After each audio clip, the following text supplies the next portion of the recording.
Olá! Esse é o podcast do MUB3, o Museu da Bolsa do Brasil, o primeiro museu da América Latina dedicado à história do mercado de capitais. No MUB3, você vai descobrir o que é e como funciona a Bolsa de Valores, além de conhecer grandes momentos da história do Brasil que fizeram parte dessa trajetória. Eu sou a Juliana, sou pesquisadora do Centro de Referência, sou uma mulher branca, tenho um cabelo escuro, comprido, estou usando uma franja e uma blusa preta. Olá a todos, eu sou Lídia Camargo, também sou pesquisadora do Centro de Referência do MUB3. Eu sou uma mulher branca, de cabelos curtos, com uma franja, e estou vestindo uma camisa azul com flores coloridas. Bom, hoje no 6º episódio do podcast do MUB3, vamos receber a professora Márcia Pazin, professora associada do curso de Arquivologia e do Programa de Pós-Graduação em Ciências da Informação da Unesp. É doutora e mestre em História Social e especialista em Organização de Arquivos pela Universidade de São Paulo. Ao longo da carreira, atua em assessoria e consultoria de projetos de gestão de documentos e memória institucional, em diversas empresas e entidades, além de ter ministrado cursos de pós-graduação e extensão voltados à formação em arquivologia em escolas como o IEB-USP, PUC São Paulo, Fundação de Sociologia e Política e ArcSP. Professora Márcia, seja bem-vinda. Você poderia fazer a sua autodescrição, por gentileza? Olá, Lídia. Olá, Juliana. Bom, eu sou uma mulher branca, de cabelos castanhos, lisos, médios no ombro, né? Começando a ficar grisalhos, estou de óculos, preto, com brincos, uma camisa preta listrada, com listras brancas e uma blusa fúcsia, lavanda, né? Cor de rosa lavanda. Obrigada. Então esse podcast que a gente está gravando hoje, ele foi inspirado pelo nosso eixo temático, né, do biênio 2023-2024, que aqui no museu a gente tem abordado o tema patrimônio cultural, e hoje a gente propõe essa reflexão, né, dos acervos documentais enquanto patrimônios culturais, porque a gente entende que eles, além de serem importantes fontes, eles também são representativos da história, da memória de um povo, de um grupo, de entidades, enfim. Márcia, para a gente começar a nossa conversa hoje, a gente queria que você falasse um pouco sobre o que caracteriza um acervo como um patrimônio cultural. A Juliana apresentou, né? E eu fiquei pensando a relação. O conceito de patrimônio cultural evoluiu também, né? Uhum. A gente vem desde a década de 30, quando não era nem IFAM ainda era serviço do patrimônio histórico, né? Definiu o que era patrimônio cultural para o Brasil e eles estabeleceram que eram bens móveis, bens imóveis, né? Uma coisa muito focada no objeto que tivesse um valor determinado para fatos notáveis da história, né? Para uma representação da sociedade ou de fatos e questões importantes, tanto para a ciência quanto para a arte, mas também o aspecto natural, né? Os sítios naturais, sítios arqueológicos também. Esse conceito foi evoluindo ao longo do século XX e aí ele aparece na Constituição Federal de um jeito muito, muito legal, porque ele incorpora o patrimônio material, aí bens edificados, objetos, conjuntos arquitetônicos, sítios arqueológicos, o patrimônio natural, né, toda essa parte mais da natureza propriamente dita, mas ele incorpora também o patrimônio imaterial da sociedade. Quando a gente chega nesse ponto aí nos anos 80, você vê que o patrimônio material, nesse conceito, ele é aquele conjunto de bens físicos ou imateriais, né? Então, assim, o simbólico está aí no meio, né? Que corresponde a o que é importante para a sociedade do ponto de vista da representação perene do que ela é. E aí você encontra tanto os mesmos bens edificados, os mesmos conjuntos lá de trás, mas você encontra também as formas de fazer, as manifestações dos grupos, né? A arte enquanto fazer artístico, o artesanato enquanto fazer artesanato, não só objetos. E ele caminha também na linha, né, num movimento de transformar o acervo documental, que não era uma coisa considerada, né, objetos sim, acervos documentais não, lá no começo como patrimônio cultural, também sendo atribuído dessa relevância para a sociedade, o que inclui a minha área de atuação, que são os arquivos, né? No começo do século XX, você não falava em arquivos como patrimônio cultural. Hoje sim, hoje você já tem uma visão diferente a respeito disso. Então é muito interessante que o conceito amplia e vai, né, nesse caminho de representar a sociedade realmente de várias formas, por vários âmbitos, né? Isso é muito importante. Legal. E você tem alguns exemplos de acervo que foram tombados? Então, eu fiquei pensando nisso, assim, o que é mais comum acontecer, né? Normalmente você tomba acervo museológico, o tombamento como instrumento, né? Que é interessante a ideia do tombamento. O que é tombar, né? É o registro. Então você registra aquele bem ou aquela manifestação, no caso também é possível, como patrimônio, como um bem cultural relevante. Normalmente, para acervo documental, para acervos de um modo geral, isso acontece junto a museus ou junto a bens que contêm acervos. Então, por exemplo, uma coisa muito comum, os museus com seus acervos estão tombados conjuntamente. Ou então, você tem as igrejas. Isso é muito comum na Bahia, no Rio de Janeiro, colonização mais antiga, né? Belém. Você tem a igreja com o acervo completo tombado, né? Uma coisa que também acontece é o acervo ser tombado independentemente, e aí em várias instâncias, independentemente do edifício. Então a gente tem uma situação que eu acho interessante que casa as coisas, que é o acervo do Museu Lazar Segall. Você tem o acervo de obras de arte, mas também o arquivo do artista, né? Ambos tombados pelo patrimônio histórico, pelo Instituto Patrimônio Histórico em nível federal. O edifício, que era a casa da família Segall, né, quando eles vieram ao Brasil, se transferiram, né, oriundos lá do leste europeu, como judeus fugidos de um pogrom e tal, o imóvel foi tombado pelo Condefat, pelo Estado de São Paulo. Então, veja, dependendo da circunstância, você vai ter ações de tombamento diferentes para o acervo, para os edifícios. Arquivos, acervos documentais tombados são incomuns, né? Não é uma área de atuação. O que tem sido mais comum no Brasil, que está previsto na lei de arquivos, é a declaração de interesse público e social, né? Que é um instrumento específico da Política Nacional de Arquivos, que vai... e aí a palavra não é tombar, porque não é essa a questão, né? O tombamento é mais forte do ponto de vista legal, mas ela vai dizer, olha, este acervo com estas características tem um valor de patrimônio, um valor histórico reconhecido, né? De interesse público para a sociedade brasileira, portanto, deve ser preservado. E isso acontece, é direcionado para acervos privados, né? Por quê? Porque no patrimônio público você entende que já é bem público, né? Você vai ter outras estruturas, outros critérios, né? Então, mais difícil, né? Você fazer isso no ambiente privado. Sim. Aqui em São Paulo, dos acervos que são tombados, também tem o acervo do Mário de Andrade, né? No IEB. Tem o acervo da Oneida Varenga, no Centro Cultural São Paulo. Mas são bem raros, assim, né? Pensando na quantidade de tombamentos de bens edificados, a gente tem uma parcela muito pequena dos acervos protegidos, né? Se você pensar em arquivos, né? E o do Mário de Andrade, você tem essa característica lá no IEB, porque tem um conjunto das missões de pesquisas folclóricas na discoteca, Oneida Alvarenga também, que tinha relação. Então, o interesse do conjunto todo, ele transcende a pessoa, né? Então, acaba que a preservação vai um pouco por aí também, né? Essa análise ela é difícil e ela é incomum para os acervos documentais, principalmente os arquivos, né? Eu acho que é interessante ver esse ponto de vista. Edificações, sítios, tem uma natureza. A documentação está sempre sendo pensada como apoio a esse. Exato.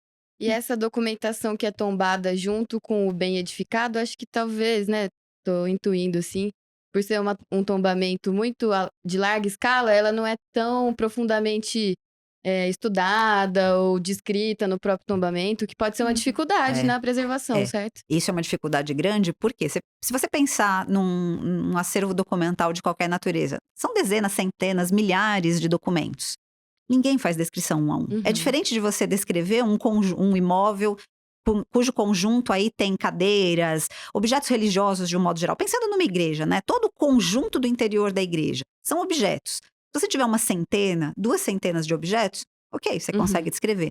Num acervo documental, textual principalmente, raramente você vai conseguir. Se você pegar as instituições de preservação, né, que recebem acervos arquivísticos principalmente, são centenas de milhares às vezes. Como é que você descreve isso? Então, como é que você garante que esse tombamento, quando é o caso, né, que como eu disse, são raros, quando é o caso, ele corresponde realmente àquele conjunto documental. Então, as unidades documentais normalmente não estão tão protegidas assim. As unidades edificadas, sim, né? Então, é interessante notar que a forma de refletir sobre isso tem que ser diferente também, né? Tem que trabalhar de uma maneira… Os técnicos que estão envolvidos têm que trabalhar de uma maneira diferente, né? Exato, entender a especificidade ali da situação, né? Da circunstância. Exato. E Márcia, pensando nesse sentido, qual é o papel das instituições, como os museus, as bibliotecas e os arquivos, na preservação e na divulgação desses patrimônios culturais? Olha, eu acho que a primeira coisa, assim, eu queria passar, né?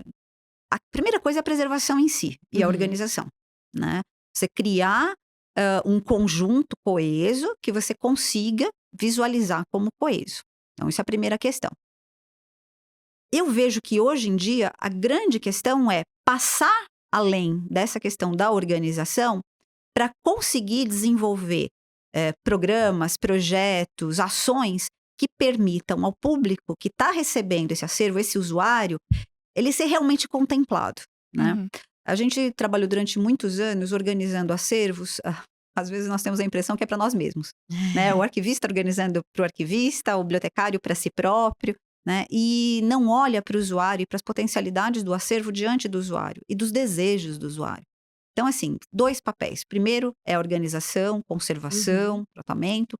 E a segunda coisa é a extroversão. Eu acho que a extroversão é um elemento muito importante que arquivistas e bibliotecários, então, portanto, arquivos e bibliotecas, têm muito mais dificuldade de fazer e têm muito a aprender com os museus. Os museus nascem, né? A museologia nasce com essa ideia da extroversão intrinsecamente trabalhada, né? Faz parte. O corpus de trabalho ali da museologia tem isso muito claro. A arquivologia e a biblioteconomia vão até o momento da criação de instrumentos de pesquisa, né? É bem interessante, que assim, é sempre voltado para alguém vai pesquisar. O que essa pessoa vai pesquisar? Então, é o catálogo da biblioteca, todos os instrumentos de pesquisa dos arquivos, né? Quando você tem centros de documentação, centros de memória, acontece a mesma coisa, porque eles reproduzem a forma de trabalho das áreas. E aí, a museologia tem um aspecto bem interessante, que é trazer para essas 2 outras, né, categorias de instituição de preservação, esse aspecto para além da preservação, do trabalho para dizer, olha, o que nós temos aqui? O que você pode encontrar? Como você pode encontrar? Como você pode trabalhar? E levar o que é de interesse também, né? Se mostrar. Ao longo dos anos, a gente vai trabalhando, você vai assistindo as pessoas, né? No começo, o pessoal falava assim, e é legal, minha trajetória profissional tem uma coisa que foi muito interessante, que eu não passei exatamente por isso. A gente tem que organizar, e depois a gente vai deixar, quando estiver organizado, a gente vai a público. Como eu venho de um ambiente de prestação de serviço, né, lá na minha origem, no começo do meu trabalho, o que nós tínhamos sempre era, e eu sempre em ambiente privado, né, trabalhei muito tempo em prestação de serviço. Você tem que mostrar por que aquilo vale. Por que o acervo tem valor? Sim. Uma das características da população no Brasil é essa ausência de relação com o patrimônio, propriamente dito, né? Quantas vezes a gente não ouve que o que tem em museu, em arquivo, é coisa velha? Ou então a gente ouve, arquivo é chato. Essa Sim, é clássica, né? Arquivo é né? chato. Para que isso serve? No que a gente… Não é isso. Por quê? Porque você não tem uma relação da sociedade. Só que, se a sociedade não se apropria desses elementos e do que eles representam, gente, eles não vão representar nada nunca, né? A memória em si, o que ela representa? Tá, e qual que é o nosso papel? Nosso papel é esse também. É organizar, é dar acesso, mas além do dar acesso, é construir sentido, né? E aí, voltando, né? Por que eu falei isso? Quando eu comecei a trabalhar, era isso, né? Eu tinha um chefe, um dos meus chefes dizia isso. Gente, vocês têm que devolver isso rapidamente. Não vai ficar um ano organizando esse acervo. O que ele tem? O que ele pode oferecer já? Vamos começar a oferecer já. Porque isso é uma troca. No Exato. momento que o teu usuário recebe alguma coisa, ele vai demandar outras coisas. Sim. Se você responde, você consegue conquistar um pouquinho esse usuário e, dependendo de quem a gente está falando, mudar inclusive concepções, né? Do que é Uhum. relevante, do que é importante, do que Total. faz diferença, Uhum. né? Então, E eu resumindo, acho né? que isso envolve também muita mudança de mentalidade do próprio profissional que tá ali tratando da informação, né? Eu acho que se é uma questão cultural para todos os lados, Exato. né? Nós temos uma tradição, e de novo, os museólogos estão à nossa frente, falando como arquivista, né? E os bibliotecários, eu tenho certeza que muitos vão concordar comigo quando ouvirem. Nós vimos de uma tradição muito pragmática, né? Uhum. Esse pragmatismo da organização e de para que você vai usar aquilo, e entregar e põe e coloca em uso. E sem essa reflexão de por que isso, para que isso, né? Uhum. Eu cheguei a ouvir em algumas ocasiões que não tinha que estudar o usuário, né? Uhum. Porque o usuário de arquivo tá lá. Cara, não é assim. Como ele está lá? Não, ele não tá lá. Uhum. Né? Você tem um tipo de usuário, que é o usuário cativo, em todas as entidades aí de preservação, todas as instituições. Mas se nós queremos fazer mudanças, nós queremos que isso mude, nós temos sim que entender quem é essa pessoa e dar retorno. Uhum. Uhum. Passa por nós, né? Eu acho que quando a gente fala a palavra preservar também, as pessoas ficam muito presas nesse conceito de você trata e deixa estático o documento, põe numa caixa e deixa ele ali bem quietinho. Enquanto a gente precisa difundir isso, trazer para à tona, mostrar para os pesquisadores, deixar público, né? Então, eu acho que é um desafio também do conceito preservar. Às vezes fica É. uma coisa engessada, assim, né? Estático. É Sim. estático. Não é, nós somos dinâmicos, né? Assim, o acervo é dinâmico, o Uhum. patrimônio é dinâmico. Quando você muda isso, você começa a ver realmente as pessoas mudarem, né? Uhum.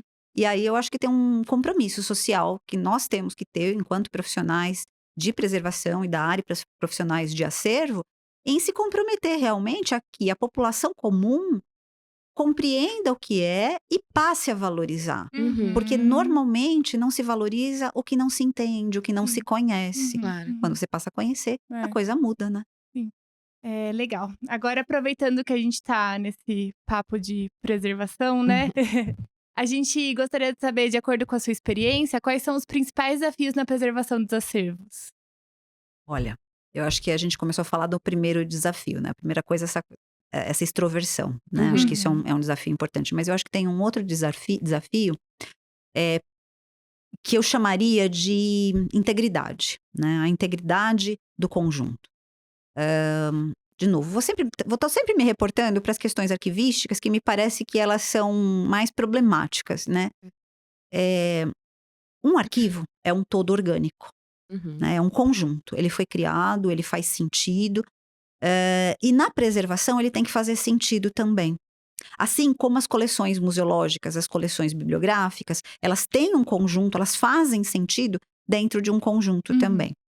Mas as coleções, pela natureza do que foi colecionado, dos objetos, elas sobrevivem mesmo se alguém disser, eu resolvi doar metade desse acervo para outro lugar e ele não me interessa mais, então eu tenho 350 cadeiras, né? Esses dias eu estava vendo o Museu da Casa Brasileira, eu gosto daquele museu, e eles têm uma coleção de cadeiras lindíssima. Se eles resolverem doar um tanto de cadeiras lá, é óbvio que o corte vai acontecer, mas ainda assim eu vou ter uma coleção representativa de uma ideia que eu queria transmitir. Uhum. A gente pode concordar ou não com a representação que se está fazendo, mas ainda tem.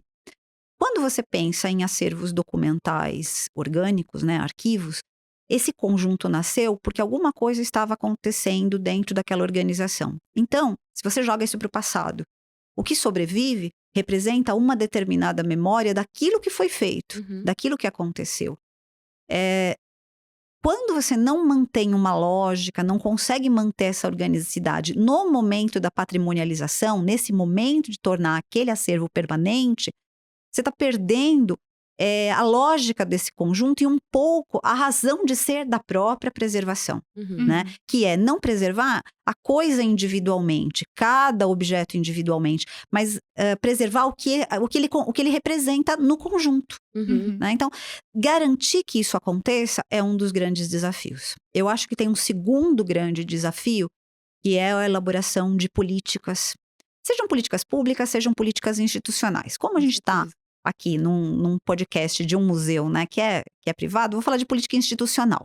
É muito duro quando você constrói um processo, né, estrutura uma organização, e isso não sobrevive ao longo dos anos para que seja melhorado. A cada mudança de gestão, zera tudo e se começa de novo. Uma política, né, a definição de política é isso. Você cria uma diretriz de longo prazo que representa aquilo que você está fazendo. Se é um acervo, a organização desse acervo, os objetivos desse acervo, o que você quer fazer com aquilo. Então, essa diretriz tem que ser de longo prazo. É o princípio da política, né? Não é uma coisa detalhada, mas é uma base ali. E que não te impede de revisar, né? Porque também entra nessa lógica dinâmica do tratamento, Sim, né? Mas não é da revisão que eu tô falando. Eu tô falando de jogar tudo fora para começar do nada de novo. Vou te dar 2 exemplos, tá? Um, muito feliz, que eu jamais imaginei que fosse acontecer, e um que eu acho complicado. Eu vou nomear o positivo, o bonito, porque as boas histórias, elas têm que seguir. Entre 2000 e 2001, eu trabalhei na identificação do acervo histórico. Eu e uma equipe, né? Eu trabalhava numa consultoria. Trabalhamos na identificação, na organização e na disponibilização do acervo da Assembleia Legislativa Provincial de São Paulo. Né? O anterior, o antecedente da Assembleia Estadual, né? Da Assembleia... da Assembleia Estadual. Esse acervo era composto por mais ou menos 75 mil unidades de documentos que nós conseguimos organizar em 25 mil dossiês. É uma história longa, esse acervo passou em muitas mãos e tudo mais. Qual era a ideia ali? Eles queriam organizar, tô falando 2000, tá? A gente não tinha esse processo de digitalização que a gente tem hoje, nada tão fácil assim. Eles queriam colocar aquilo a público, porque afinal de contas é uma instituição pública, um acervo do século XIX, do começo da independência, né? O acervo começava em 1828, né? A própria Assembleia só começa em 1835, então logo depois da independência você começa a ter uma instância legislativa na província de São Paulo. Bom, organizamos, a documentação já estava muito misturada, tal, fizemos todo um trabalho de conservação, 75 mil documentos, um ano de trabalho mais ou menos, 25 mil dossiês. Classificamos, publicou-se um guia de acervo, aí nós fizemos um trabalho mais detalhado de catalogação do acervo realmente, então descrição individualizada, simples, mas individualizada, então cada um dos dossiês. Aquilo ficou bonitinho, preservado, nas caixas, nas pastas, papel neutro, tudo bonitinho.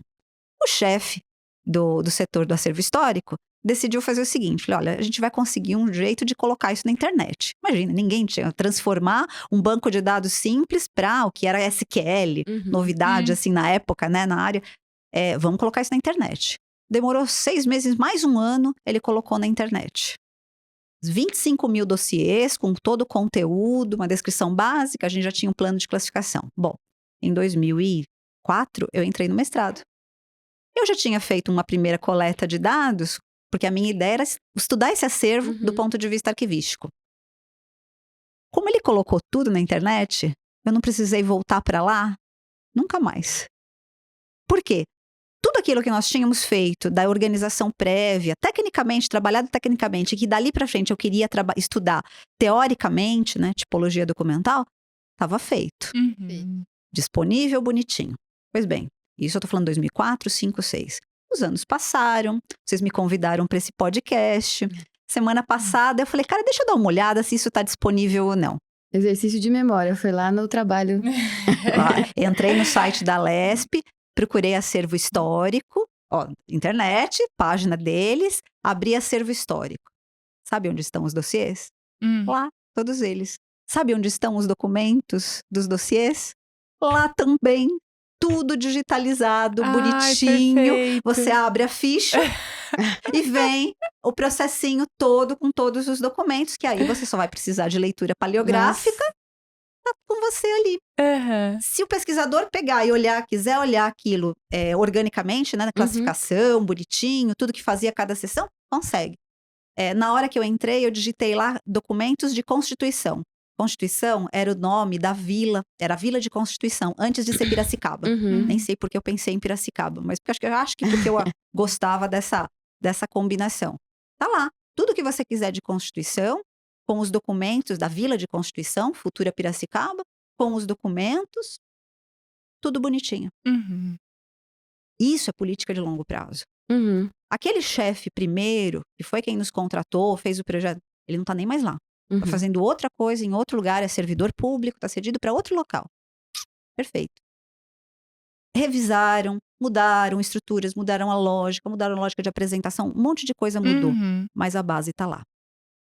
Uma outra entidade que eu conheço, recentemente fui olhar também o acervo, queria fazer uma pesquisa X, fui buscar o acervo, e eu sabia que aquela entidade tinha acervo bibliográfico, acervo documental, acervo museológico, acervo arquivístico, acervo museológico também. E ela tinha uma base de dados e um sistema, um software, também desenvolvido no meio dos anos 2000, que fazia um negócio que é super falado, super defendido hoje em dia, que é a interoperabilidade. Uhum. Porque nós temos diferenças de acervos, né? As áreas são diferentes. Então, você vai tratar uma biblioteca, não é do mesmo jeito que você trata um arquivo ou um museu. Mas há pontos de convergência que podem conversar. E essa entidade tinha feito isso, né? Colocou todo esse acervo, você conseguia pesquisar tematicamente em todas as áreas e tal, não sei o quê. Aí eu fui dar uma olhada, porque tinha uma questão que eu queria lembrar e tal. Aquelas coisas, né? Entra na internet e procura. Fui procurar, cadê? E eu sabia que aquilo estava disponível, não fazia tanto tempo. Não estava. Uhum. Aí eu fui tentar descobrir, né? Conversei com as pessoas, tal. Gente, o que acontece? O que pode, não sei o quê. Então, nós mudamos o sistema e agora é um software de biblioteca.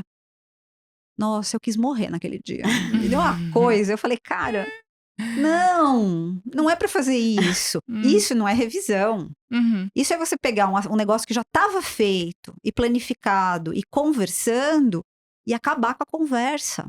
Você volta atrás. Isso não é política. Uhum. A política ela é feita para que, a partir da diretriz, você diz, eu melhoro. Uhum. Como é que eu melhoro? O que eu incluo aí? Então, eu acho que essa é a grande questão. Quando você pensa numa política, você está pensando também numa missão, numa visão de futuro, né? Tem gente, na área cultural, o povo não gosta muito disso, mas é importante. E essa visão tem que ser sempre revista e dizer o que sobra dela, o que permanece, na verdade, dela, que eu possa aplicar, retomar e melhorar. Sim. Eu acho que esse tem que ser o nosso papel, né? E isso é um desafio muito grande. Porque nós temos tecnologia hoje em dia, nós temos profissionais habilitados hoje em dia, nós temos pessoas para trabalhar, né? Até que muito mais do que há 30 anos atrás nós tínhamos. Mas nós ainda precisamos de boas políticas. Sim. Sim. Tanto políticas públicas, tá?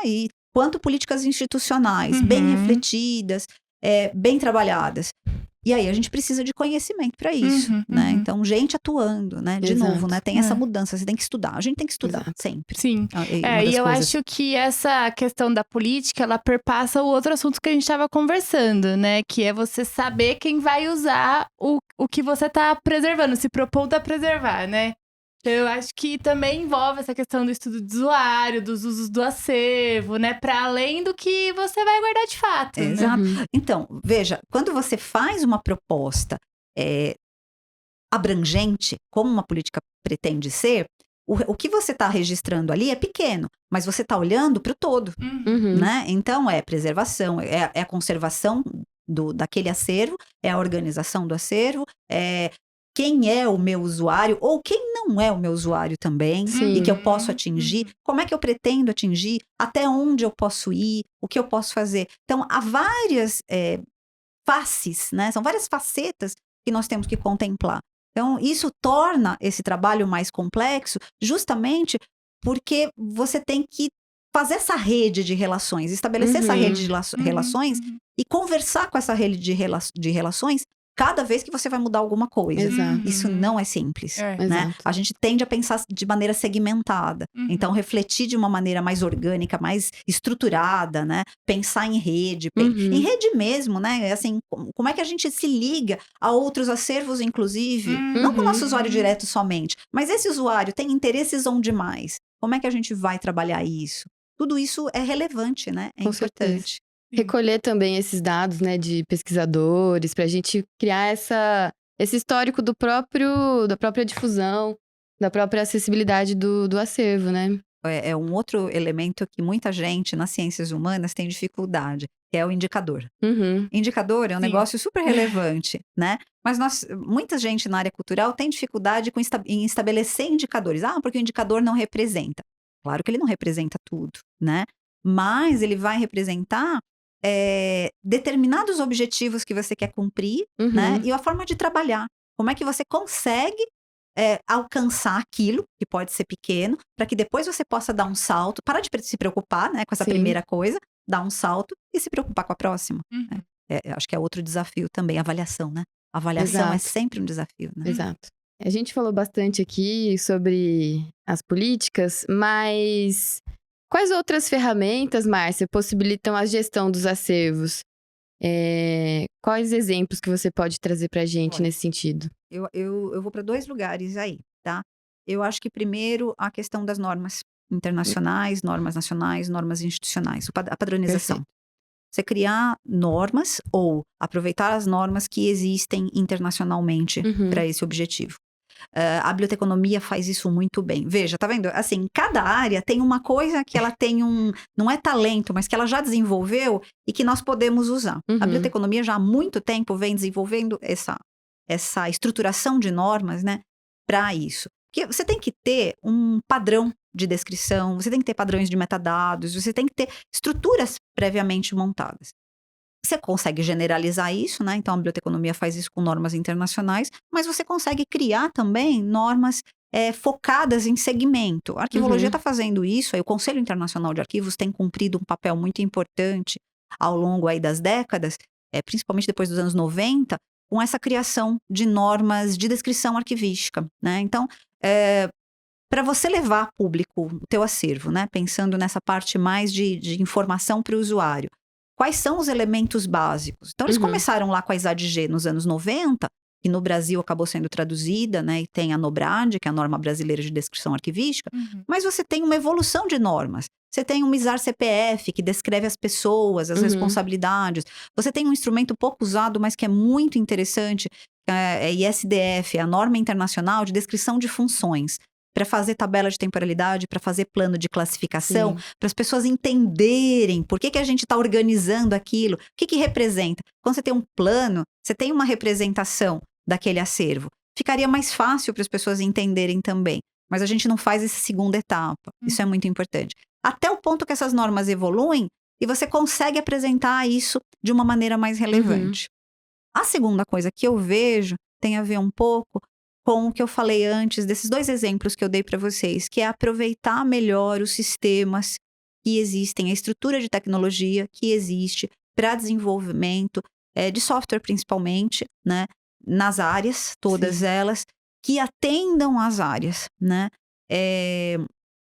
Essa coisa de trazer norma internacional, ela te possibilita também criar padrões que ajudam na criação de sistemas, de softwares, né. Uhum.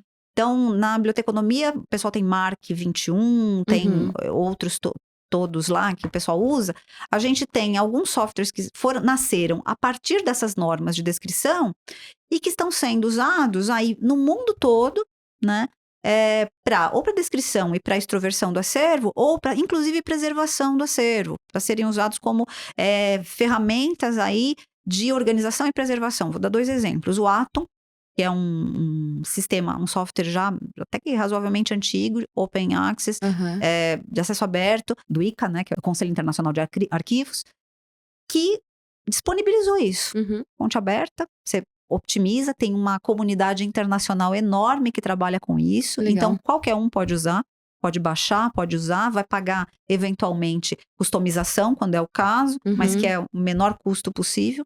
Você tem Arquivemática, que é um outro sistema voltado mais para a organização e disponibilização, né, de acervos e preservação digital. Mesmo caso, fonte aberta, o pessoal consegue trabalhar com isso.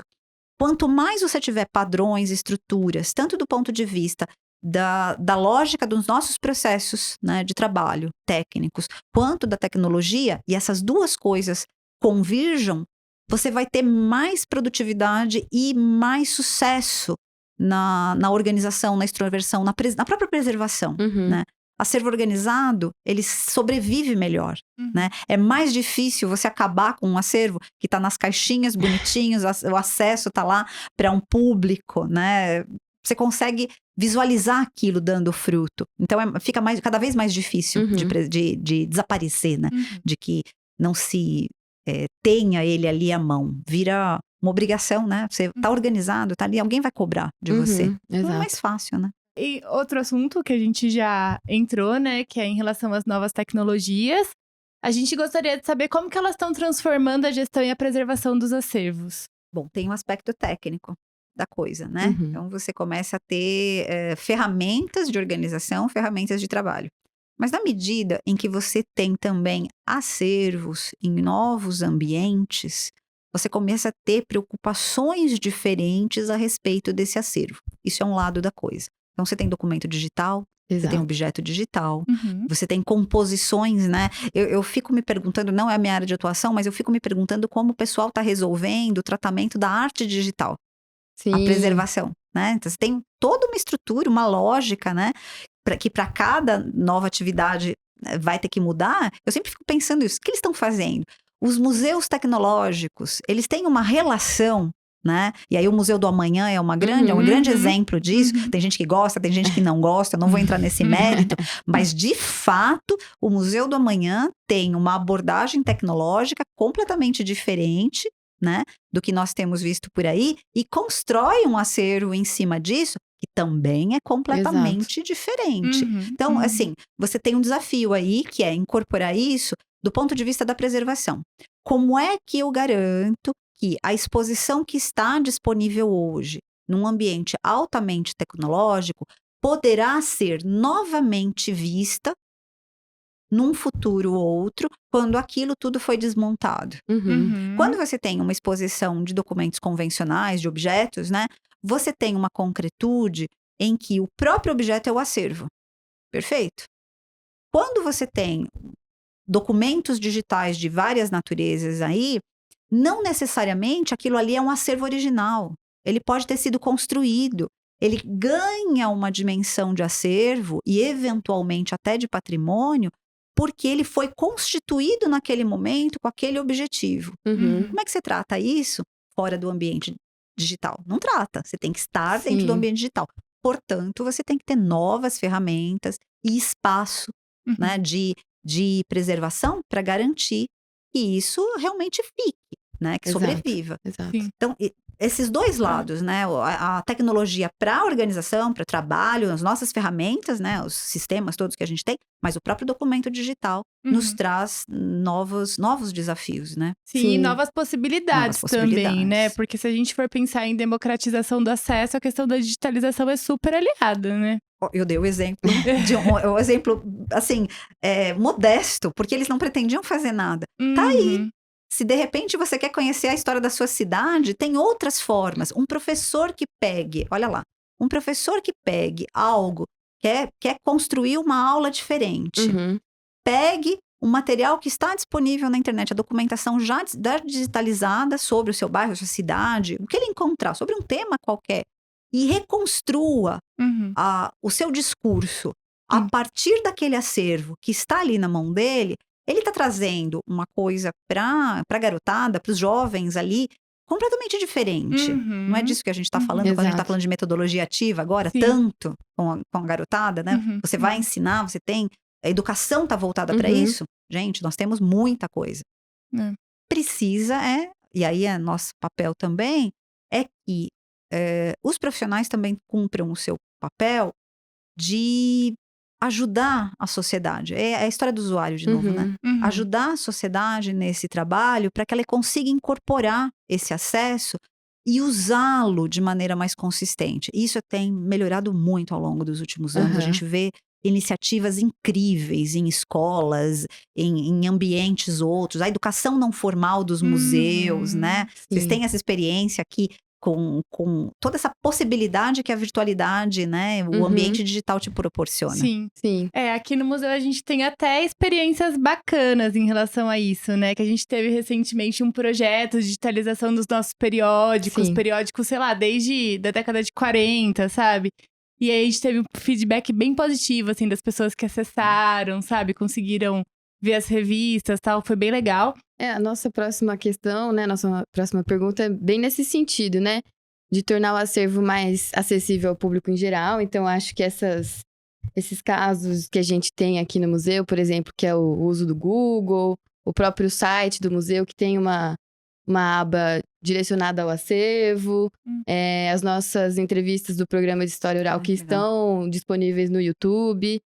Então, pensando nesse universo, Márcia, a gente queria saber, assim, quais iniciativas estão em andamento para garantir que esses acervos possam ser consultados digitalmente? Como que a gente pode criar estratégias para deixar eles mais acessíveis, mais publicizados? Se existem algumas iniciativas também que você conhece, pode compartilhar com a gente. Olha, eu acho que assim, a tendência geral de todos os acervos que eu não vou conseguir, eu acho que eu não vou conseguir dar outros exemplos nesse sentido que sejam diferentes do que a gente já está falando aqui, né? Porque assim, a tendência é você colocar realmente e disponibilizar. Sim. Só que isso que você falou das Olimpíadas, né, no seu caso, é um movimento que é um pouquinho diferente. Uma coisa é você criar tecnologia. Outra coisa é você investir no engajamento de um grupo qualquer para trabalhar com isso, com o acervo. Eu acho que aí é que está a grande questão de uma iniciativa realmente diferente. Porque você tem N acervos disponíveis. Se você colocar acervo digital, museu, vai vir uma lista de dezenas, centenas, né? Se a gente expandir para o mundo, milhares de opções. De N áreas diferentes.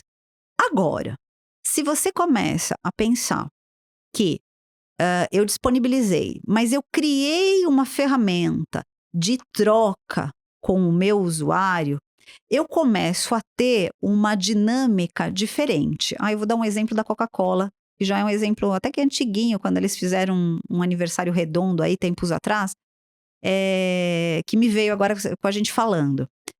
Bom, Coca-Cola é gift, né? Vocês tiveram garrafinha? Sim. Bonequinha da Copa do Mundo, todo mundo teve. Coca-Cola eles têm lojas, né? O mundo todo tem a loja da Coca-Cola com N souvenirs e coisas, né? Com as propagandas e tudo mais.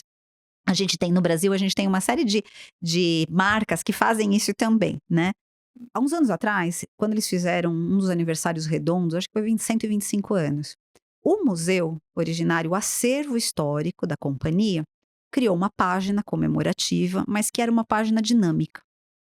E eles criaram uma interface internacional por país. Então, por língua, na verdade, mas eles associavam a língua e ao país também. Então, venha compor o acervo que você tem. Então, eles colocavam na página N coisas, gifts, desenhos, fotos, imagens, brinquedos, brindes, coisas que apareciam ali e chamavam os colecionadores para mostrar o seu objeto ali dentro também. Então, inclua aqui o seu documento, o seu objeto, o que você tem aí. Faça parte. Faça parte. E aí o pessoal fazia isso, era impressionante, porque no mundo todo, grupos de colecionadores ou pessoas individualmente que tinham alguma coisa daquela marca, daquele movimento, faziam essa troca, tipo trocar figurinha mesmo, né? E esse site, ele ia crescendo. Então, conforme você abria um país específico, tinha o que a própria empresa tinha ali de acervo, e o que todo mundo do país que também colecionava tinha também. Então, tava lá o nome da pessoa, com o objeto que ela própria postou ali, e você tinha uma visão maior, né, dessa coleção. Ou seja, é a coleção para além da coleção. É a troca, é a rede de colecionadores que se faz. Esse nem é um exemplo tão recente assim, mas ele tem a ver com essa ideia de que todo mundo consegue compartilhar. E quando eu compartilho, devolvo, né? o acervo me mostra alguma coisa e eu tenho alguma coisa para compartilhar sobre aquilo faz sentido para mim, eu acabei de fazer que o acervo ganhe sentido também, pelo menos para mim, ou para o meu grupo. É uma identificação, né? Que é muito próximo das questões do patrimônio. Exatamente. Que é a identidade ali cultural. Exatamente. Se vê no patrimônio, se encontra, né? Você só se encontra naquilo que te representa. Se você não vê o acervo, ou se você não consegue manipular o acervo, manusear aquele acervo, ter uma interação. Acho que a base de tudo é a interação. Ele não vai fazer sentido para você. Vai fazer sentido para o pesquisador. Sim. Né? Bibliotecas, arquivos, museus estão cheios de pesquisadores. Mas não é só o pesquisador. Eu acho que a grande virada tecnológica está nessa capacidade de inclusão de pessoas que absolutamente nunca tiveram contato com questões patrimoniais, do ponto de vista do patrimônio cultural, né, propriamente dito, e que diziam sequer ter interesse. Mas que a gente sabe, a música tá aí, né, a música clássica tá aí para mostrar isso, que não ouve porque nunca ouviu. Que não gosta porque nunca teve oportunidade de acompanhar de um jeito legal, sabe? De um jeito agradável, bom, né? Que lhe fizesse representar. Exato. Então, se você tá sempre vendo aquilo como fora do seu grupo, não vai aproveitar realmente. Então, me parece que para além das questões assim mais técnicas, a nossa grande virada é usar a tecnologia, com tudo que nós temos, de uma maneira humana. Para que o humano seja contemplado, para que essa troca aconteça. Essa troca é representativa. É por isso que existe patrimônio cultural. É para que exista essa troca. Para que a gente consiga alcançar a população como um todo, né? E que a população se entenda, se localize também dentro daquele acervo. Senão não faz sentido. É o pertencimento que gera esse sentido, né? A palavra é essa, a palavra é pertencimento. E isso vai para dentro das organizações também. Porque a gente estava até agora a gente falou muito de muita coisa cultural e tal, mas esse exemplo dos gifts aí de um modo geral, eles têm a ver com um público, mas eles têm a ver com um público interno também. Eu me reconheço na minha organização, né? Eu entendo o que ela faz. Esse pertencimento, ele tem a ver com engajamento, total, né? Tanto internamente como externamente. Então, são elementos que você vai reunindo. Acho que eles são é bem complexo, né? Você conseguir fazer isso, mas eu acho muito relevante. Sim, muito relevante.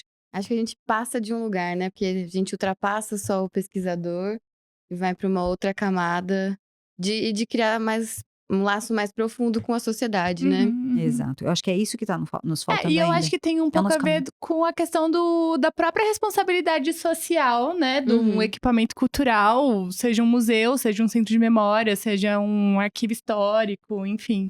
Se você coloca a público, né? Se é um acervo que deseja ser público, independentemente da natureza jurídica dele, mas se você está pondo a público, a palavra tá dita, né? É público. Quem é o seu público? Então você vai ter que ter uma conversa com ele. Eu acho que hoje esse é o momento, assim, é o que nós estamos fazendo, é o que nós precisamos fazer. São essas questões com as quais nós temos que trabalhar. As questões técnicas, bem ou mal, nós estamos resolvendo ao longo dos anos, né? Nós estamos conquistando. Eu acho que a gente sente um pouco isso quando a gente faz a Jornada do Patrimônio, que é um programa da cidade, né, do município. E a gente participa, se inscreve todo ano e faz um tour pelos prédios aqui da Bolsa.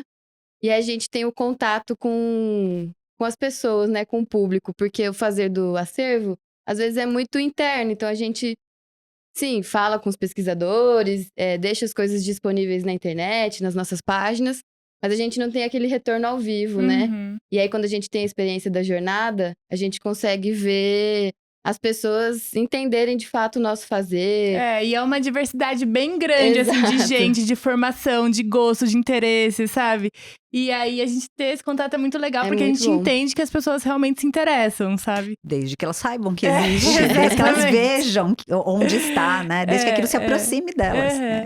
Agora, a gente gostaria de saber sobre as políticas públicas que existem no Brasil e que protegem esses acervos documentais como patrimônios culturais. Ai, difícil, hein? Vamos lá. Bom, vamos separar em público e privado, tá? A gente tem uma situação que é assim, nós temos uma bom, a gente tem a lei do tombamento, né, a Uhum. legislação de patrimônio cultural, voltada aí para essas expressões artísticas e com tombamento, né? Uhum. Então, você tem toda uma lógica já prevista, federal, estadual, municipal. Então, eu vou dar o exemplo de São Paulo. O federal, você tem o Instituto Patrimônio Histórico Artístico Nacional, né, o IPHAN. No estado de São Paulo, ele vai tombar elementos aí nacionais. No estado de São Paulo, você tem o CONDEFAT, né, que é o Conselho do Patrimônio Histórico Edificado e tal. Você tem um elemento. E em São Paulo, você tem o CONPRESP, né, que é o Conselho de Preservação do Patrimônio da cidade de São Paulo. Bom, 3 instâncias, né, federal, estadual, municipal, 3 entidades que cuidam disso. Mas como a gente falou lá no começo da nossa conversa, isso está sempre mais voltado para o patrimônio edificado, para as manifestações culturais, para os bens culturais, aí considerados principalmente obras de arte, equipamentos, objetos, né? Sim. Então, uma lógica muito próxima dos acervos mais patrimoniais no sentido clássico da coisa. Uhum. Quando a gente fala desse acervo em relação aos documentos, e aí acervo arquivístico, a gente já tem um buraco grande. Porque como a gente falou no começo, acervo documental é mais difícil de ser dimensionado, normalmente são maiores. Então você tem menos instrumentos de preservação. Uhum. Se você separar público e privado, é a mesma coisa. Porque no ambiente público, o acervo documental é intrinsecamente preservado desde que ele seja definido como de valor permanente. Então, todo acervo documental, estadual, federal, municipal, que nasceu no âmbito ali da gestão pública, ele tem uma parcela preservada e protegida, legalmente protegida pela lei de arquivos. Sim. Isso é uma situação. Aí nós temos a outra situação, que são os acervos privados de um modo geral. E aí vou entrar no centro de documentação, centros de memória, acervos documentos arquivísticos, né, os arquivos, os fundos de arquivo, que não tem no instrumento de tombamento o mesmo processo, é diferente, né? Primeiro porque o acervo documental, pelo conjunto, por ser maior, ele tem mais dificuldade, né, de ser incorporado a essa ideia do patrimônio, do conjunto patrimonial. Então, ele nunca vai ser, nem sempre, nunca mesmo, assim, raríssimas exceções, você tem esse tombamento nesse grau, né, o acervo completo, preservado. Mas você tem uma figura chamada Declaração de Interesse Público e Social, que é o quê? Você dizer que aquele conjunto, enquanto bem, né, ele tem um valor cultural, então ele deve ser preservado. O problema que eu vejo é que as políticas públicas documentais não evoluíram no mesmo passo que as políticas do patrimônio edificado e das manifestações culturais. Nós não temos essa estrutura por instância administrativa que o ambiente do patrimônio, né, cultural mais considerado, seja museológico, seja arqueológico, né, tem.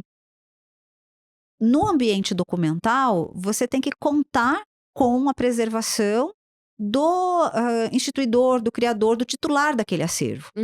Então, isso é muito individualizado.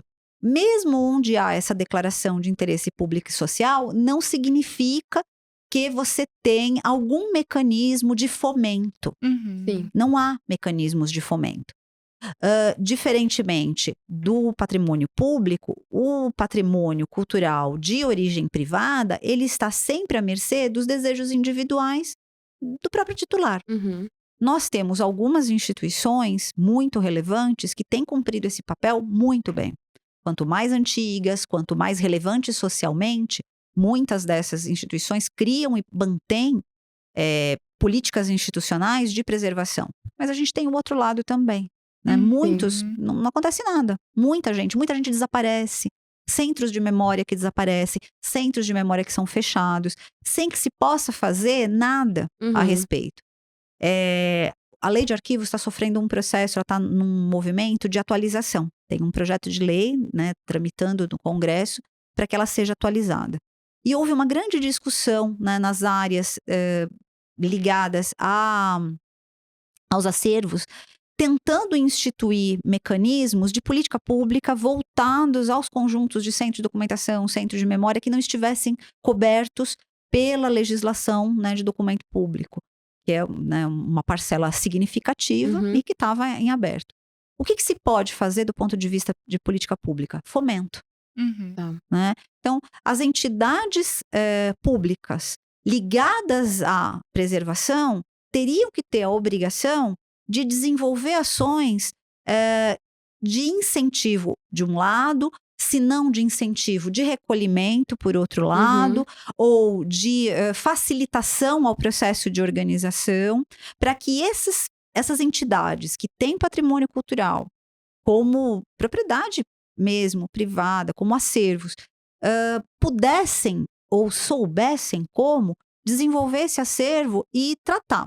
Eu não tenho como cuidar, eu tenho um conjunto aqui, eu tenho uma loja familiar que tem 120 anos, a gente tem casos assim, né, na cidade de São Paulo, o acervo está com a família, eu não tenho como cuidar, não tenho como tratar. Alguma instância pública consegue receber? Hoje, o que acontece?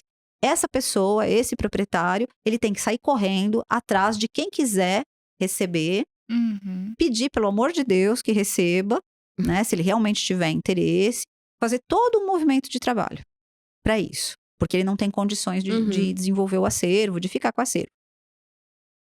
Não tem uma política pública que favoreça fazer isso. Nos últimos anos, né, muitos artistas, professores faleceram e os acervos foram para universidades de outros países, né? Porque a gente não tem um interesse, uma gestão que faça esse recolhimento, que receba essa... A gente tem uma discussão importante a respeito disso em várias áreas, né? Principalmente nas artes, no ambiente aí da arquitetura também, na literatura. Os acervos mais representativos e que têm interesse internacional, eles vão ser comprados pelo interesse internacional. O que impede que sejam vendidos? E por que impedir? E né, se aqui dentro do país mesmo você tem dificuldade de preservação, é isso que precisa mudar. Sim. É essa preocupação que precisa mudar. No momento em que você cria linhas de financiamento, olha que nós hoje, nos últimos 15 anos, a gente tem editais aí também que estão começando a atingir, né, esse tipo de acervo. Mas quando você começa a criar esse tipo de elemento, esse tipo de ação, tem um crescente, né? Nós temos visto isso, mas ainda assim nós temos dificuldade com essas ações, né?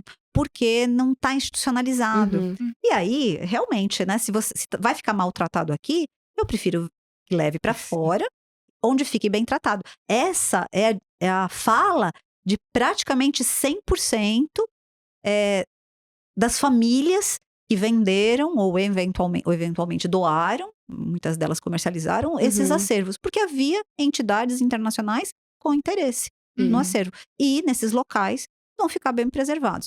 Tá, não adianta a gente falar disso, a gente tem que criar alguma coisa diferente. É nisso que eu bato, né? Então, hoje em dia, nessas discussões de mudança de legislação, a gente sempre tem que estar pensando nisso. Como nós conseguimos ampliar o fomento, ampliar essa troca, criar condições para que acervos públicos sejam realmente tratados. E isso, o setor público está começando, com todas as dificuldades inerentes que nós sabemos, começando a trabalhar, porque existe legislação, mas o ambiente da sociedade civil, né, vamos chamar esse ambiente das organizações privadas, não consegue. Então, depende de iniciativas individuais. Exato. Nunca é bom. E o pedido, né, de tombamento parte também da população civil. Você pode ir lá protocolar esse interesse, né? Mas é exatamente esse caso que a professora trouxe. Você querer doar o seu acervo ou disponibilizar ele sem receber algum fomento, criar alguma dificuldade, alguma burocratização de todo o processo ali do tratamento da documentação, talvez seja algo que deixe desinteressante, né? O próprio tombamento, assim, acho Então, que... você falou bem, a sociedade toma a frente. Quando é que a sociedade toma a frente? Quando ela tem uma representação ali, isso, Se identifica, né? Se também, identifica, né? A representação no sentido da identificação e de ter um grupo ali que vá trabalhar, mas também quando ela tem condições de fazer isso, né? Quantos conjuntos, eles desaparecem justamente porque você não tem as instâncias. As universidades, alguns centros de documentação universitário, pelo interesse dos pesquisadores, acabam fazendo isso. E é uma salvaguarda que talvez não fosse a mais adequada, há muita discussão a respeito de qual seria o melhor mecanismo. O fato é, quando existe interesse de uso, e nas universidades existe, os acervos que são recolhidos, são doados, são recebidos, ou recolhidos, quando é o caso também, eles são trabalhados, né? Então, você consegue ali uma dinâmica de pesquisa maior, portanto, de uso, e inclusive de extroversão. Então, essa dinâmica que é importante, né? E enquanto a gente estudava para o podcast, a gente também começou a dar uma olhada sobre o programa da Unesco, né? Patrimônio, Memória do Mundo. Que é bastante interessante nesse sentido de extrapolar as barreiras nacionais. Né? Então, Memória do Mundo é um acima. Tem um exemplo interessante que é assim, o acervo do Museu Imperial é tombado pelo IPHAN. O prédio, se eu não me engano, do Museu Imperial, eu acho, eu não tenho certeza, mas eu acho que é o órgão de defesa do Rio de Janeiro tombou. As cartas de Dom Pedro II, os documentos de viagem, as fotos que ele usou, que é um conjunto, dentro do arquivo da Casa Real, que foi doado pela família real, né, remanescente, foi doado ao Museu Imperial. Esse conjunto, dentro do acervo, que já é tombado, então, dos exemplos de acervo tombado, né? O arquivo da Casa Real é tombado no Brasil. Esse conjunto específico das fotos de viagens, documentação de viagem, Dom Pedro II, que foi um grande viajante, ele está inscrito na Memória do Mundo. Ah, legal. Né? Tem lá o diploma, o certificado da Memória do Mundo. Ou seja, este acervo transcende o país. Né, transcendeu as fronteiras nacionais. Assim. São camadas, isso é muito interessante. Você tem a camada municipal, você tem a camada estadual, você tem a camada federal. Quando isso se replicar para todo tipo de acervo possível, você começa a ter, no ambiente municipal, a preservação daquilo que é relevante para o ambiente municipal, para o espaço municipal. Então, para a comunidade pequena ali. Você não depende de um órgão estadual ou federal que venha reconhecer, né, que aquele acervo é importante ali. Porque o IPHAN não vai fazer esse papel. Ele vai reconhecer o que é nacionalmente patrimoniado, né? O que tem valor patrimonial em âmbito nacional. Mas se é para a comunidade, por que não ter um instituto de patrimônio, uma lei de patrimônio municipal? Olha, pouquíssimos municípios no país têm lei de patrimônio. Eu vivo em Marília, né? Trabalho em Marília. A gente está batalhando por uma lei de patrimônio há anos. O nosso Conselho de Cultura é Conselho Municipal de Cultura e Preservação do Patrimônio Histórico, Artístico e Arquitetônico. A parte cultural tá bem, né? O povo, a gente tá conseguindo um monte de coisas. A parte de preservação do patrimônio é muito difícil. Estamos tentando propor uma lei que reconheça aquele patrimônio local, sabe? Um casarão que tem interesse para a cidade. Não é um ícone da arquitetura nacional, mas tem interesse para a cidade. Essas instâncias faltam. Então, voltando para a política pública, né? Essas camadas, elas estão aí para isso. Se você não consegue introjetar nos níveis inferiores, nos níveis mais locais, no nível local, você não consegue alcançar o país realmente. Então, acho que essa é a grande questão. São passos de formiga, né? Porque desde a Constituição de 88, lá no artigo 23, está descrito essa diretriz, né? De que municípios e estados tenham esse resgate do patrimônio, né? Se posicionem e façam os seus órgãos, né? Mas é o que a gente vê nas cidades mais pequenas, né? Alguns interiores, a gente não tem nenhum órgão, nenhum representante que faça essa gestão, né? Nos últimos anos, nas últimas 2 décadas, né? A partir dos anos 2000, houve uma mudança. É que é difícil isso, né? A história da política que tem que ter continuidade, né? Quando vem um arraso aí na frente, a coisa quebra, fica mais difícil. A partir do começo dos anos 2000, a gente começa a ter uma proposta sistêmica, né? Sistemas. Então, sistemas de várias coisas. Então, o SUS, né? O Sistema Único de Saúde. Assim, a gente tem o Sistema de Cultura, né? O Sistema Nacional de Cultura. O Sistema Nacional de Cultura cresceu, evoluiu nesse sentido. Então, você tem lá os órgãos federais, você tem os órgãos estaduais, você tem os órgãos municipais. O Sistema Nacional de Arquivo começou, mas está demorando para chegar até os sistemas municipais de cultura, de arquivo também. Olha, eu conheço um município que tem um sistema municipal de arquivo efetivamente. Quando você trabalha sistemicamente, tem alguns elementos que são obrigatórios, né? Então, para o município ter vantagens em nível federal, esse município precisa ter uma série de itens. Então, do ponto de vista cultural, ele precisa ter Secretaria de Cultura, não é aquela brincadeira de educação e cultura, educação, esportes, cultura e lazer, né? Não, você tem que ter uma Secretaria de Cultura. Você tem que ter um Conselho de Cultura. Você tem que ter um fundo municipal de cultura, uma verba financeira, que por menor que seja destinada a isso. Você tem que ter um plano municipal de cultura. Nós estamos trabalhando há muitos anos no município para isso. O sistema saiu agora. O plano municipal tem 5 anos, completou, 7 anos agora. Completou 7 anos, vai vencer em 2026. A comunidade precisa trabalhar. Então, quando eu falo comunidade, é a comunidade do município também. Sim. É ter gente preocupada com isso e sabendo que demora. Sim. Demora. Não é uma coisa que se faça do dia para a noite. Então, essa é a grande dificuldade. Vou repetir. Questões técnicas, tecnologia, a gente dá conta. A questão aí cultural do próprio processo é o que dá mais trabalho, é o que é mais difícil. E é o que precisa perenizar, né? Para garantir que você tenha um futuro no final das contas é o fundamental, né? O essencial ali. Exato, então. Exato. Mas, a gente tem que falar de futuro. Isso. Márcia, como que você enxerga o futuro dos acervos culturais? Quais são as tendências e inovações que vão surgir, que vão ajudar a gente nessa preservação e difusão? Eu estou otimista novamente. Eu já estive muito pessimista. Eu sou uma pessoa otimista. Olha, a gente conseguiu incorporar em 2 décadas muita coisa, né? Tem conseguido incorporar muita coisa de diferença. E a gente tem visto uma progressão de novas ações, novas entidades, de novo, né? Nós tivemos uma fase boa há uns anos atrás, reduziu muito, agora essa discussão volta novamente. Então, eu acho que assim, se nós conseguirmos manter uma continuidade de ações acontecendo, de editais de preservação acontecendo, de sistemas, né, de fomento à criação de sistemas, tanto de cultura quanto voltados às diversas faces do patrimônio, né, cultural, em museus, em bibliotecas, em arquivos, eu imagino que a gente vai conseguir, no médio e longo prazo, ações mais consistentes, né? Que essa sempre foi a nossa dificuldade, a consistência, né? Perenidade e consistência.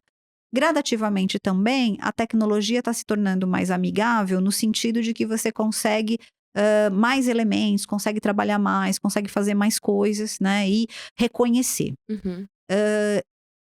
A tecnologia também está num processo de mudança, né? Todo mundo está falando em inteligência artificial, em inteligência artificial generativa, isso assusta um pouco. Mas eu entendo que você tem incríveis ferramentas aí que vão te possibilitar criar produtos nessa linha do que nós estávamos fazendo. Se nós conseguirmos direcionar para isso, para que seja usado para criação de conteúdo, para criação de produto, mas mais para educação dessa população, para o próprio uso da coisa em si, mas do que ela pode beneficiar, tanto os acervos quanto a educação, quanto os usos, né, culturais que a gente tem, eu entendo que nós vamos dar um salto também aí ao longo dos próximos anos, né? Mas precisa de investimento, precisa de fomento, precisa de uma preocupação genuína de várias camadas da sociedade para que isso aconteça, né? Então, me parece que nosso grande desafio é dar esse salto, né? Sair das coisas muito pragmáticas e operacionais, que sempre estão ali, né, nos pressionando, e tentar olhar para esse futuro de um jeito mais aberto, né? E aí os usos possíveis, as pessoas possíveis, os lugares possíveis, e ampliando isso, né? Para várias formas diferentes de trabalhar. Eu acho que o futuro é isso. Nós temos um acúmulo aí de aprendizagem, nós temos um acúmulo de desafios também, que gradativamente a gente vai desatando os nós, mas nós temos que olhar grande, pensar grande, sabe? Agir localmente, pensar maior, pensar na sociedade como um todo, e tentar sempre dar essa contribuição de uma maneira que, se eu fizer isso aqui, quem mais vai se beneficiar? Quem pode se beneficiar? Então, você está atuando dentro do seu mas você está expandindo a possibilidade de uso, de apropriação daquilo para um grupo maior, que às vezes você nem sabe, Como diz uma exato. amiga minha, eu sentada aqui no meu sofá, hoje ela está na Espanha, consigo olhar o que acontece na América Latina ou no resto da Europa, ou, né, em qualquer outro lugar do mundo. Quando a gente pensou em fazer isso, por que não fazer, né? Por que não abrir as Sim. portas e tentar criar coisas? Total. A gente agradece muito a presença da professora Márcia Pazin e a gente convida todos vocês para seguir o MUB3 nas redes sociais. Muito obrigada!